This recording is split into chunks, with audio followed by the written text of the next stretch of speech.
Well, joining me now to have a further look at today's papers is Harrison Griffiths, Communications Officer at the Institute of Economic Affairs. Good morning, Harrison.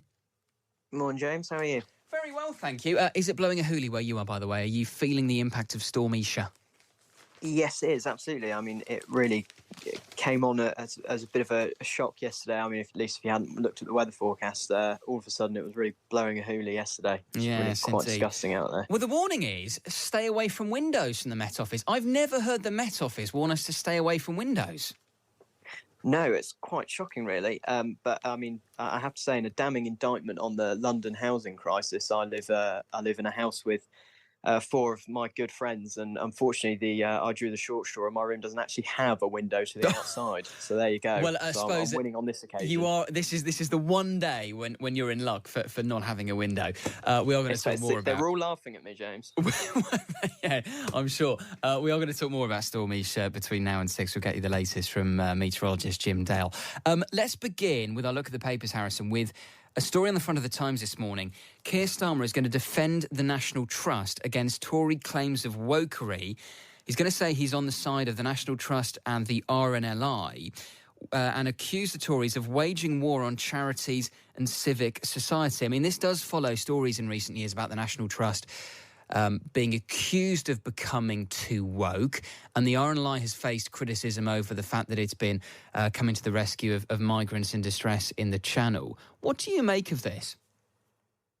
Well, I think, you're talking about two distinct issues when you're talking about the National Trust and the RNLI. I think criticism for the RNLI for rescuing migrants in the Channel is, it's really quite flabbergasting to me. They are under a well-founded moral obligation to pick people up who are in distress in waters. I'm not sure there's anything particularly woke about that. Comes to the National Trust, talking about a slightly different issue, I think. Here you are talking about a charity with a multi-100 million pound budget, including just under 21 million of which is provided by government departments and agencies. I think it's fair enough, if they are in receipt of taxpayers' money, that their practices are scrutinised by the government. I think Keir Starmer's going a bit far by suggesting there's some kind of thriving voluntary civil society that the Tories are attacking when there is so much taxpayers' money going to this organisation. I find it quite interesting that he's making a speech essentially about what you could call the culture wars, because until now he's tried to avoid that. Do you think it's wise for him to be moving on to this territory, or is he just playing into a culture war narrative? Yeah, I'm not sure, really. I think, in all likelihood, he's got quite a lot of room for manoeuvre given his superior polling position, and this may well be something that's born out of conviction. Of course, the National Trust is, regardless of what you might think of it politically, near and dear to many people's hearts, including lots of traditional Conservative voters. And so, that there is an argument he might be making a play to expand his base further, or that he is genuinely somebody who believes that the National Trust is a sacred institution that ought to be defended from attack. I'm really not sure.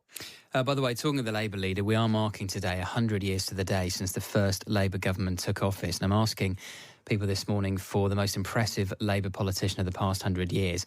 Morning to Colin in Suffolk, who says, an unusual one, I suppose, Dr. David Owen. He was an excellent Foreign Secretary in the late 70s, and if Labour hadn't swung to the left with Foot and Co, then he could have had the chance of being a great leader. Obviously, he left to start the SDP, and the rest, as they say, is history. Harrison, I mean, I'm not sure how many people in the IEA have favourite Labour politicians, but if you had to nominate someone from the past 100 years, who would you go for? Well, we actually did publish a paper by David Owen a few months ago, and when he came to the IEA, I did find him to be very impressive. Although I have to say my personal favourite would be Barbara Castle. Somebody said Harold Wilson a little while ago. Harold Wilson, one of Harold Wilson's right-hand women, Barbara Castle, certainly didn't agree with much of what she had to say, but she was an absolute force of nature and somebody who I think had the conviction of a good old Labour politician, so I would probably have to throw Barbara Castle in the mix. Yeah, force of nature, she certainly was. That's a great suggestion. Let's come on to the story in the front of the Telegraph. BBC faces tougher scrutiny over bias. Lucy Fraser, the Culture Secretary, is going to announce the BBC's website and social media channels will be policed by Ofcom in an attempt to ensure impartiality. Obviously, Ofcom covers the BBC's broadcast output, but it's interesting now that she's suggesting expanding it to cover their online output as well. Is that the right approach? No, certainly not. And I think it's time that we really inject into this discussion the idea that impartiality is an impossible goal to aim for. When somebody is conducting any kind of investigation or coverage of a controversial topic, it is impossible not to let their biases seep in some way. That's fine. That's an aspect of human nature. It's impossible to capture the full range of views on a given issue because there are often so many, so complex, so nuanced. I think the best way to go here is to stop trying to force the BBC to aspire to this goal that it will never achieve, can only fall short of, and instead do what every other news agency does. We should be looking to widen the bias pool, not seek impartiality. I think the only objectionable thing about the BBC in that regard is that it is in receipt of taxpayers' money and is funded by having people pay a TV licence on pain of fine and imprisonment. Yeah, I think we should stop that, but stop trying to naively force impartiality rules. I mean, you say it's an impossible thing to aim for. I think it's probably an impossible thing to fully achieve, but it's surely not an impossible thing to aim for. And isn't it a case of as long as you are aiming for it, as long as you are striving for it, that's what matters? And OK, the BBC won't get it right all the time, but the criticism of some of their online output is that maybe it's not putting enough emphasis on impartiality, maybe not putting the same emphasis on impartiality online that it is on its broadcast output. I mean, that would be a fair criticism. I've certainly never come across anybody at the BBC who has not got impartiality as one of their top issues. It's certainly something that people seem to care about a lot within the organisation. I think it's a noble goal to try and say that you ought to strive for impartiality, but I think that will often lead you down an unnatural road. I think it's very clear often when the people who are spokespeople and writers for the BBC are really straining to appear impartial when they would write or say something else. And I think it's important for people to be able to listen to a very wide range of views. If you want to read the front page of the Daily Express and the Guardian every day, you are free to do so. I encourage that everybody does. And I don't think that you ought to try and as I say, strive for what I think is an impossible goal to achieve, which is just neutrality and impartiality. Well, we will find out more from the Culture Secretary herself, Lucy Fraser. She is on Times Radio Breakfast with Asma Mir and Stig Abel just after 7 this morning. Let's do one more story, Harrison. And in the Times today, interesting story about foreigners being keen to flex by using English slang. And there's a reason I've used the word flex, because that is one of the words, apparently, that English as foreign language students want to learn as they get up to speed with the discourse of 21st century Britain. They've actually got a list here of some of the modern slang phrases used. I only know the meaning of about half of them. Can I test you? Are you okay with that? Go for it. I'll do my level best. Okay, if you can provide a definition for these, Harrison, you're doing well. Beef. It's like an argument or a disagreement. Correct. Pop off. It's like to get annoyed at something. Correct, to go crazy. I would use pop off as in, I'm leaving. I'm just going to pop off to the shops, I would say, but apparently it means go crazy. Dead.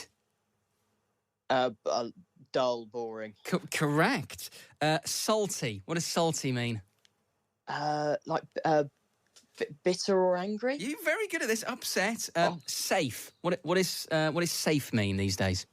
Sort of like respect or, nice one. Yeah, good. I think. I've never heard of this. Drip. I mean, if I called someone a drip, I'd have thought that's a bad thing, but it's good in this context. What does drip mean? Yeah, I think it's like when your clothes look good, I think, like fashionable. Harrison, you're on it. Let's do a couple more. Peng. What is peng?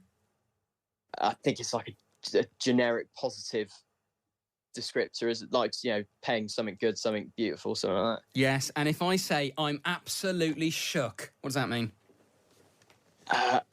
Is it shocked? Kind of scared. Harrison, clearly you are fell at the last hurdle there. You are basically at one with the lingo of 21st century Britain. Kudos to you. I'm glad to hear it, but to be honest, I do like terms like broken record as well, so try and mix it up a bit. Yes, they also say as part of this research that young people have no idea what some of the older idioms mean, like broken record or get on your goat or all that kind of stuff. Harrison, really appreciate your time. Thank you so much. Thanks, James. That's Harrison Griffiths, Communications Officer at the Institute of Economic Affairs.